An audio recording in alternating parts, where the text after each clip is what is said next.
20 ਦਿਹਾੜੇ ਹੋਏ ਸੀ शादी ਨੂੰ ਤੇ ਆ ਕੇ ਸੱਸ ਪੁੱਛਣ ਲੱਗ ਪਈ ਕਿ ਪੁੱਤਰ ਕੋ ਆਸ ਉਮੀਦ ਲੱਗੀ ਆ। ਉਹ ਕੁੜੀ ਅਗੂ ਹੱਸਣ ਲੱਗ ਪਈ, ਉਹਨੂੰ ਤੇ ਪਤਾ ਹੀ ਕੋਈ ਨਹੀਂ ਕਿਸ ਬਾਰੇ 'ਚ ਉਹ ਗੱਲ ਕਰ ਰਹੀ ਹੈ।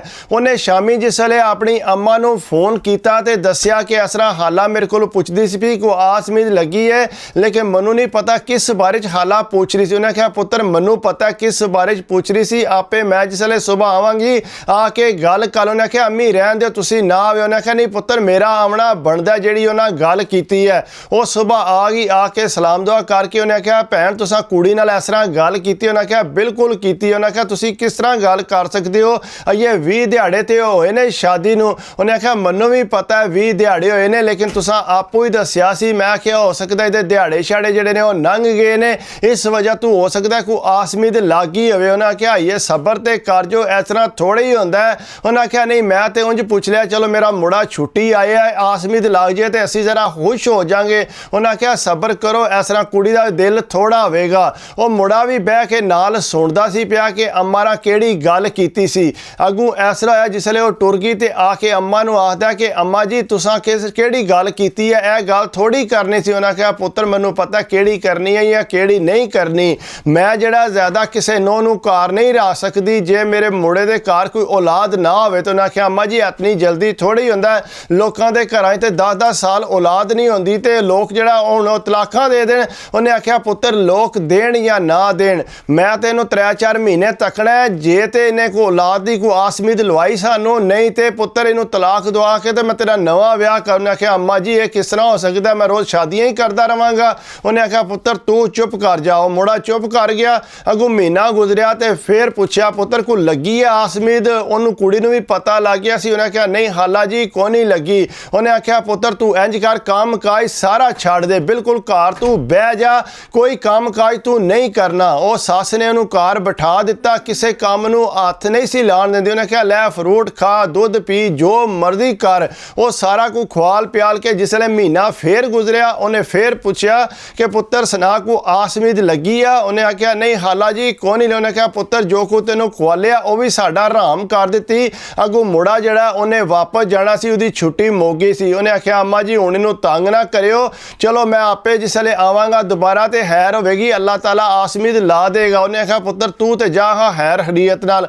वो मुड़ा जिसले टुर गया तो बाद उन्हें कोई 10 दिहाड़े कुड़ी नूं चंगा तंग कीता। तंग करन तो बाद उन्हें इस तरह कीता, उन्हें आख्या पुत्र जा चुप करके अपनी माँ दे घर टुर जा, साडा दिल मन्निया ते असीं तैनूं वापस लै आवांगे। वो कुड़ी रोंदी जड़ी है अपनी माँ के घर टुर गई। माँ उहदी ने आके गल की कि तुसां किहड़ा काम कीता, 2-3 महीने तुसीं कुड़ी तू आस उम्मीद। उन्हें आख्या बिल्कुल ये सानूं हुण नहीं दे सकती, अगू इन्हें कित्थों औलाद देनी है, इस तरह नहीं होना। मेरियां जिहड़ियां दूसरियां नौवां ने उन्हां दे घर ते पहले महीने ही आस उम्मीद लग गई सी, इहदे घर नहीं लगी, इस वास्ते मैं इहनूं क्यों बिठावां इत्थे।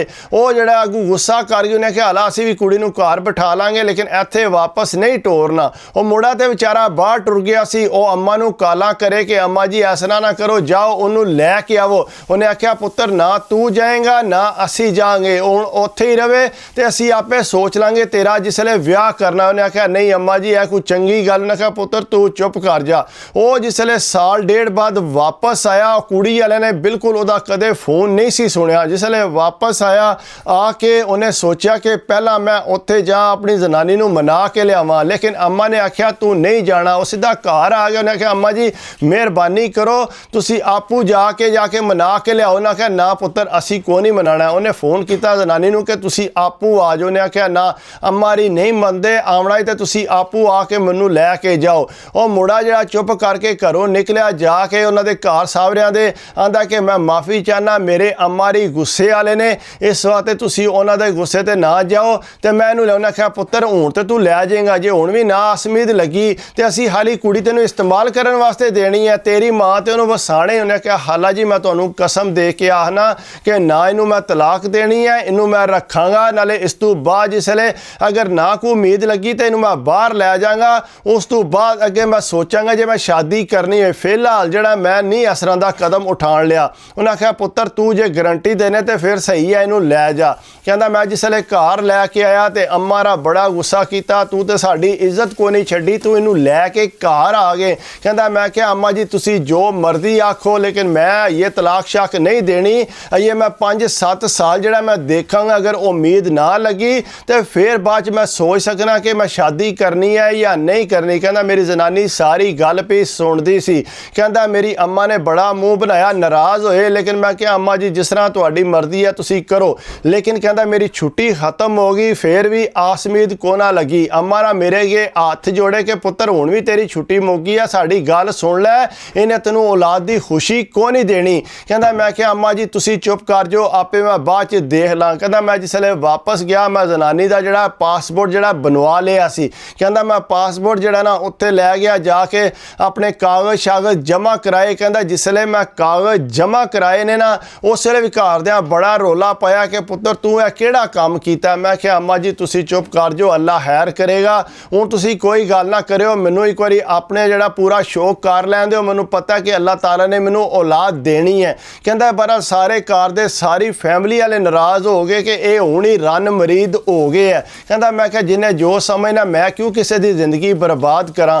कहता मैं जोड़ा वीज़ा अप्लाई किया तो वीज़ा फटोफट लग गया। ज़ाहिर गल है कहता साडी औलाद तो है को नहीं सी, ज़्यादा तनख्वाह शाह तो शो करनी को नहीं सी। कहता मेरा जोड़ा वीज़ा उन्होंने फटोफट लग गया, जनानी मेरी खुश हो गई। कहता मैं चल तू तैयारी श्यारी कर ते तू आवन वाली गल कर। कहता जिस वेले इत्थे पहुँच आई तो कहता पहुँचद्या साथ जोड़ा ना कहता रो के ना उन्हें कहता उन्हें हाल ना छड़िया। कहता मैं क्या रोनी क्यों है कर्म वाले। उन्हें क्या नहीं जितना तुसा मेरा साथ दिता है ना, अगर कोई होर हुंदा तो उन्हें वाकई अपने घरदियां दी गल सुन के तो मैनू तलाक दे देनी सी, लेकिन तुसा बड़ा अपना दिल खिलाया तो तुसी उन्हां दियां गल्लां च नहीं आए। उन्हें आख्या जिस तरह मर्जी होवे मैं तैनूं किस तरह तलाक दे सकना, तेरा के कसूर है। पहला मैं 2 महीने रह के आया, फिर महीने 2 रह के आया, तो मैं इतनी आस उम्मीद रखा कि जिहड़ा मैं फटोफट औलाद जिहड़ी है हो जे। इस वास्ते मैं तां वास्ते तैनूं इत्थे बुलाया, असीं इत्थे इकट्ठे रवांगे तो अल्लाह खैर करेगा, इंशाअल्लाह औलाद भी हो जाएगी। कहता बड़ी रोई। उन्हें आख्या सारी जिंदगी जड़ा ना मैं तुहाडी खिदमत करांगी। उन्हें आख्या बस ठीक है तू ज़्यादा मैनू इमोशनल ना कर, कोई मसला नहीं, अल्लाह खैर करेगा। कहता बहरहाल जिसले वो इत्थे आ गई, कहता तकरीबन 7 को महीने गुजरे ने तो अल्लाह ताला ने आसमी दिला दी। कहता जिसले आसमी दिलाई तो बड़ी खुश हुई। कहता इतनी खुश हुई ना कि कहता मैं दस नहीं सकता। कहता बहरहाल जिसे चेक करान गए तो डॉक्टर ने आख्या कि नहीं ये बच्चे का जोड़ा ना सिर च पानी है, ये बच्चा तुसी नहीं रख सकते। कहता जिसले उन्हें यह गल की तो अगू जनानी रोन लग पई। कहता मैं क्या तू फिक्र ना कर, को नहीं अल्लाह खैर करेगा। कहता लेकिन असा डॉक्टर की गल को ना सुनी तो असी जड़ा बच्चा ज़ाया को ना कराया। कहता उस तो बाद बच्चा असी ज़ाया को नहीं कराया, जिसले वो पैदा होया तो अल्लाह के फजलो करम नाल वो ठीक ठाक सी। इस वास्ते कहता मैनू तो बड़ी खुशी हुई, मैं घरदियां दस्या, उन्हें भी मठियाइयां वंडियां तो सारे बड़े खुश है। कहता खुशी नाल उन्हां दी इंतहा को नहीं सी कि चलो साडे पुत्र दे घर औलाद होई है। लेकिन कहता मैं अम्मा नू आख्या कि अम्मा जी देखो तुसी आखदे सो कि इनू तलाक दे ते तको, हाँ अल्लाह दी शान है, एक मैनू पुत्र मिलिया दे चू ते अगों भी अल्लाह खैर करेगा। कहता पर उस तो बाद फिर मेरी बेटी हुई है, फिर कहता बेटा होया। कहता इस टाइम जेडे मेरे 3 बेटे ने ते मैं चंगा भला खुश हाँ। कहता बीवी मेरी बड़ी खुश है तो उन्होंने ये भी वो गल्लां याद आउंदियां ने कि देखो अगर तुसी मेरा साथ ना देंदे तो अज असी कट्ठियां नहीं सी होना, हुण तक जड़ा मेरे जड़ा तुहाडे कोल दूर हो जाओ। उन्हें आख्या ये नहीं हो सकता, मैं दिल च पहले दिन जदों तेरे नाल शादी हुई है मैं तैया कर लिया सी कि मैं रहना तेरे नाल ही है, भावें औलाद होवे ना होवे। तैनूं मैं दस्सिया नहीं सी है, लेकिन मैं अपने दिल नाल इरादा कीता सी कि मैं तेरी जिंदगी बर्बाद नहीं करनी। अगर मेरी किस्मत औलाद होई तो तेरे चो ही लभेगी, नहीं तो मेरी किस्मत औलाद है ही को नहीं, मैं यह ही समझांगा। कहता जिसे जनानी ने यह गल की बड़ी खुश हुई। कहता बड़े प्यार मुहब्बत नाल रह रहे हैं, बड़ी खिदमत करती है, बड़ा सोहना वक्त पास हो रहा है। लेकिन कहता हमेशा यह सोचना चाहिए कि सारियां घरदियां दियां भी नहीं सुन होंदियां, कोई गल्लां इस तरह दी होंदियां ने जिहड़ियां बंदे नूं आपू दिमाग नाल सोचनियां पैंदियां ने। खासकर अपने बीवी दे मामले जिहड़ा ना इंसान नूं स्टैंड खुद लेना चाहिए, दूसरियां ते नहीं जाना चाहिए। अगर दूसरियां ते जाओगे ज़ाहिरी गल है फिर तुहाडी जिंदगी बर्बाद ही होनी है। कहता मैं तो दूसरियां दियां गल्लां नहीं सुनियां, हमेशा सारी जिंदगी अपनी माँ की खिदमत की है, लेकिन जनानी की वारी मैं क्या नहीं ये मैं अपने दिल की सुनांगा, बाद च देखांगा मैं क्या करना है। इस वास्ते कोशिश करया करो, अगर मेरी वीडियो अच्छी लगे तो लाइक कर दिया करो, कमेंट्स कर दिया करो, सबसक्राइब कर दियो तो दिल खुश होंदा। बाकी अपनी सेहत का ख्याल रखा करो।